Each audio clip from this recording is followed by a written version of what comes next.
চক্ত সলাত আদায় করে, রমজান মাসে সিয়াম পালন করে, আপনার বৃহস্পতিবার সোমবার সিয়াম থাকে, এরপরেও দেখবেন জেনার সাথে সম্পৃক্ত। কেন? ঈমান কম। সলাত আদায় করে ঠিকই, কিন্তু আর ঈমান কোনো কাজ করে না, যার কারণে এইটা হয়ে থাকে। আবু হুরায়রা রাদিয়াল্লাহু তাআলা আনহু বলেন, রাসূল সাল্লাল্লাহু আলাইহি সাল্লাম বলেছেন, ইজতানিবুস সাবাল মুবিকাত, পৃথিবীর মানুষ তোমরা 7টা ধ্বংসাত্মক জিনিস থেকে বেঁচে থাকো, যার ফলাফল জাহান্নাম। 1, আশিরকু বিল্লাহ, আল্লাহর সাথে শিরক করা, দেখেন সিরিয়ালে 1 নম্বরে আছে। 2, অসেহর, জাদু করা। জাদু কিন্তু শিরক, জাদু করাও শিরক, জাদু দেখাও শিরক, ওটা হলো ভেলকি। 3, কাতলুন নাফস, মানুষকে হত্যা করা। 4, আকলু রিবা, সুদ খাওয়া। একজন এসে বলছে এলাকায় খুব সুদের প্রভাব আছে, থাকতে পারে, থাকেই তো সুদের প্রভাব। আল্লাহ রসুল বলছেন, মায়াকুল দিরহাম রিবা ইয়ালাম আসাদমিন সিতাতা সালাসিনা জিনিয়া, কেউ যদি জেনে শুনে 1 টাকা সুদ খায়, 36 বার জেনা করে যত পাপ হবে, 1 টাকা সুদ খেলে তার চেয়ে বেশি পাপ হবে। ভিক্ষা করে খাওয়া ভালো, ভিক্ষা করে খেলে দুনিয়াবি সম্মান হবে না, কিন্তু ভিক্ষা করাতে পরকাল হারাবে না। আল্লাহ রাসূল বলছেন, আর রিবা সাবুনা জুজান, সুদের পাপের 70টি ভাগ রয়েছে। ছোট ভাগ হলো মার সাথে জেনা করলে যেমন পাপ হয়, তাহলে মার সাথে জেনা করা কি স্বাভাবিক পাপ? এটা হলো সুদের ছোট পাপ। উঠার সময়তে এইভাবে কান ধরতে হবে এ কথা নয়, তো সামাজিক মজবুতের জন্য কান ধরে বলবেন, জিন্দেগিতে আর কোনো দিন সুদ নিব না, ব্যাংকের লেনদেন বন্ধ করলাম, ডিপিএস বন্ধ করলাম, আপনার ওই কিস্তি তোলা বন্ধ করলাম, প্রয়োজনে ভিক্ষা করে খাবো। ভিক্ষা করে খাবো কেন? দিন মজুরি করে খাবো, মানুষের বাড়িতে কাজ করে খাবো। শিরকের পরিণাম নিঃস্ব, সুদের পরিণাম নিঃস্ব। সুদ খেলে আপনি নয়, আপনার ছেলে নয়, আপনার নাতি ভিক্ষুক হবেই, ওকে হতে হবে।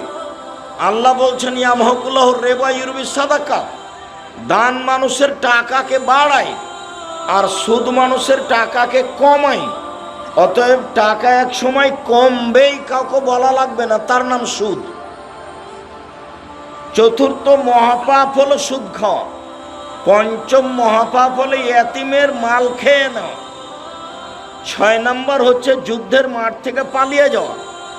7 নম্বর হচ্ছে ভালো নারীর ওপরে অপবাদ লাগানো, যে খারাপ মহিলা। এই 7টার বিনিময় হলো জাহান্নাম।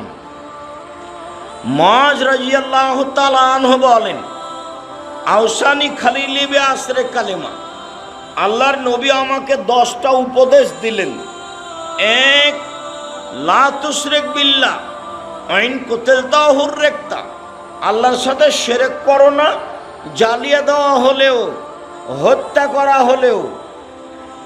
জালেম যদি তোমাকে জ্বালিয়ে দেয়, জ্বলে যাও, শিরক করো না। জালেম যদি তোমাকে হত্যা করে, নিহত হও, শিরক করো না। 2, ওয়ালা তাওকান্না ওয়ালিদাইকা, বাপ মায়ের অবাধ্য চলো না, বাপ মায়ের অবাধ্য চলো না। ওয়াইন আমারা কান তাখরুজা মিন আহলিকা ওয়া মালিকা, মা যদি বলে বউকে তালাক দাও, দিয়ে দাও।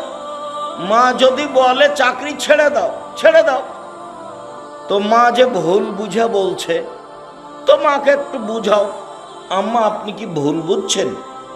আমি তো দেখি মেয়েটা ভালোই, তার চাল চলন তো ভালোই, কেন আপনি তালাক দিতে বলছেন মা? শেষ পর্যন্ত যদি মা কথাতে অটল থাকে, ও যতই ভালো হোক, ও তোমার কাছে রক্ষা পাইলে তোমার বোকামি হবে। দেখবা তুমি, বাপ মায়ের কথা দেখবে 1 মিনিট, এদিকে দেখো, এই চলাই দেখো এদিকে, যারা তো ঢং ঢং করে হেঁটে চলে গেল তো গেলে, আমি তো বসে আছি। তা শরমবোধ থাকা দরকার যে আব্দুর রাহিস বসে আছেন, আমি চলে যাচ্ছি। এটা শরমবোধের দরকার, লজ্জাবোধের দরকার। এরই জন্যই বলছে এমন একদিন আসবে মানুষের লজ্জাবোধ হায়াবোধ থাকবে না। আমি উঠে চলে যেতাম, সেটা একটা মানাতো। আপনি তো এই কথা বলতে পারবেন না, ও ভোট চাইতে এসছে, কে দরকার এখানে থাকার, চলো যাই, দেখেছি একটু দেখলাম চলো, এই কথা তো আর তুমি বলতে পারবে না।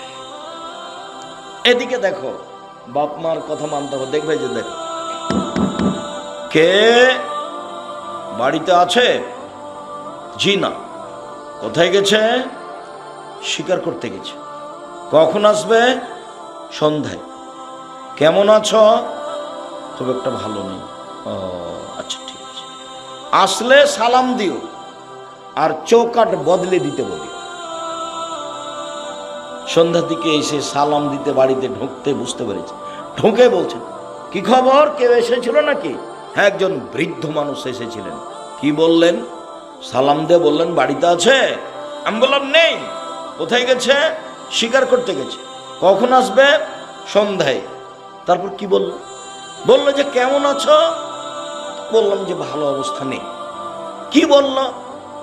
বলল যে চৌকাট পরিবর্তন করতে বলেছে। ওহো, ইলাহাক ইলাহালেক, তুমি তোমার বাপের বাড়ি চলে যাও, উনি আমার আব্বা, তোমাকে তালাক দিতে বলে গেছে। এখন বউ চাকরি করে না, সুন্দরী না, ভালো রান্না করতে পারে, কোনো বিবেচনা নেই। এর নাম বুখারী মুসলিমের হাদিস। কোনো বিবেচনা নেই। ভালো বিশ্ব সুন্দরী, ভালো রান্না করতে পারে কোনটা, না চাকরি করে, লক্ষ টাকা মাসে বেতন পায়। দুইজন মিলে চাকরি করে 1 লক্ষ টাকার বেতন পায়। আর যখন ফকিরে ভিক্ষা যায় তখন বলে মাফ কর, খালি মাফ কর। তার মানে টাকা একদিক দিয়ে আসার একদিকে চলে যায়, তার বরকত নেই।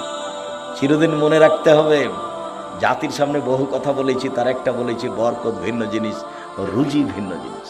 বরকত ভিন্ন জিনিস, রুজি ভিন্ন জিনিস। যতই বেতন হোক না কেন, যতই ইনকাম ব্যবসায় হোক, সারাদিনে কোটি টাকা ইনকাম হয়, তবুও দেখা যাবে সন্ধ্যার সময় যে মিল খেলো না, টাকা পয়সার খুব অসুবিধা, আরো লাগে, কোন দিক দিয়ে যা আসছে আর কোন দিক দিয়ে যাই বুঝতে পারি না। তার মানে বরকত নেই। আবার কে বাড়িতে আছে? জি না। কোথায় গেছে? শিকার করতে গেছে। কখন আসবে? সন্ধ্যায়। কি খাও? গোস্তার পানি। কেমন আছো? আলহামদুলিল্লাহ ভালো আছি। আচ্ছা আচ্ছা ঠিক আছে, আসলে সালাম দিও আর চৌকাট বহাল রাখতে বলিও। সালাম দিতেই বুঝতে পেরেছেন কেউ এসেছিল। কি খবর, কেউ এসেছিল নাকি? হ্যাঁ, একজন বৃদ্ধ মানুষ এসেছিলেন। কি বললেন? বলেন বাড়িতে আছে। আমি বললাম নেই। কোথায় গেছে? শিকার করতে গেছে। কখন আসবে? সন্ধ্যায়। বললো কেমন আছো? আমি বললাম আলহামদুলিল্লাহ। কি খাও? গোস্তার পানি। আল্লাহ, মানে গোস্তার পানি ছাড়া অন্য কোনো খাদ্য নেই। তারপর কি বললেন?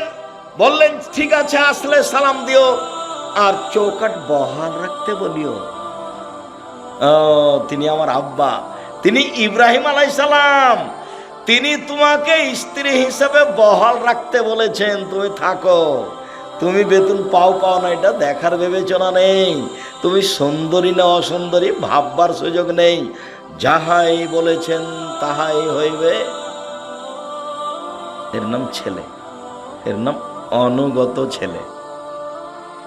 আমার মা বিশ্বাস করতো এভাবে যে যেটা বলছি সেটাই হবে।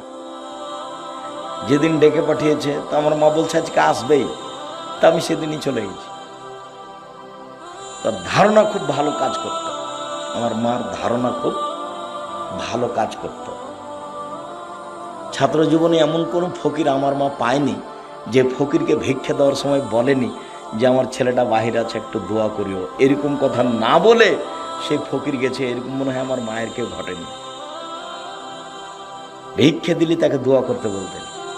আর বাড়ি থেকে বের হওয়ার সময় তো বলতেন প্রাইভেট পড়ায়ও না, দোকানে বসিও না, কারোর সাথে বন্ধুতালি করিও না, মানুষের বাড়িতে দাওয়াত খায়ও না।